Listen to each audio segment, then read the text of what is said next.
ES Audio. Hello, I'm Mark Blunden and this is the Evening Standard Tech and Science Daily. Coming up, AI crossbow plot to kill the Queen, but first, it's Meta's latest land grab for a piece of another tech company's market share as Threads goes live, with millions downloading the platform in just a few hours. Threads is being billed as a Twitter killer, but is it?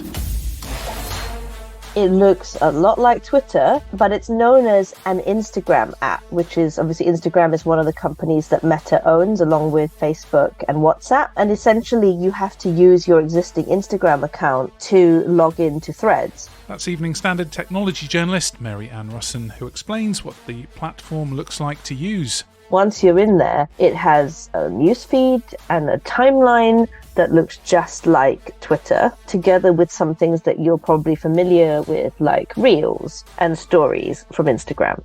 And it links together a lot of popular apps you may already have on your smartphone.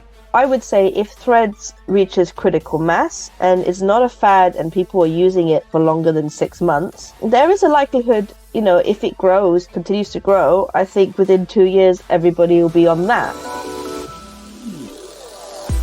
Now, Mary Ann Russin also joins us on a big day for the UK's online safety bill, which is due to be heard in the Lords after amendments. If you're in senior management for a technology company in the UK, you face criminal prosecution if you are not willing to assist the government in giving them information they want, which is allowing them to have access to our private messages, or if they feel that people have done something on your platform that breaks the law and you didn't stop them. The bill aims to tackle illegal and harmful content, but there are concerns it heralds some of the West's worst censorship and could be impossible to enforce. Some of it is good. Some of it is looking at protecting children from cyberbullying, protecting them from self-harm on the internet. But if you ask privacy and encrypted secure messaging apps to break their security, it's basically giving the government a backdoor into information they shouldn't have. Mary Ann's been interviewing bosses at some of the world's most popular messaging apps. What they were saying to me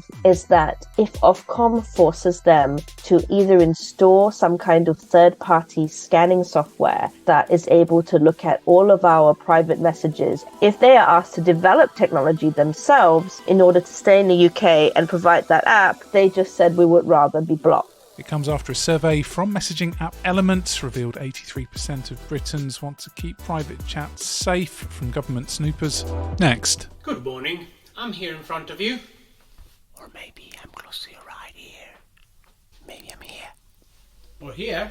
You just heard some very interesting 360-degree audio, and it's helping improve hearing for teenagers with cochlear implants as part of research by Imperial College London. This project is called BEARS, which stands for both ears, and it looks at using video games and virtual reality to help teenagers that have a bilateral cochlear implant. So they have these digital ears at both ears, and they need to train how to use them.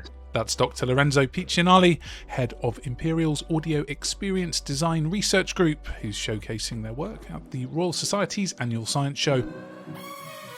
You're using a head-mounted display, which is basically a virtual reality headset, and then we use a pair of headphones. We need to recreate an acoustic feedback that is similar to what they experience in real life. Now, hundreds of young people are set to take part in clinical trials. In 3 years, we're going to have some results. Now, the applications anyway are developed and they're going to be available open source, but for this work to create some significant impact, we'll need to wait to see the outcome of the clinical trials.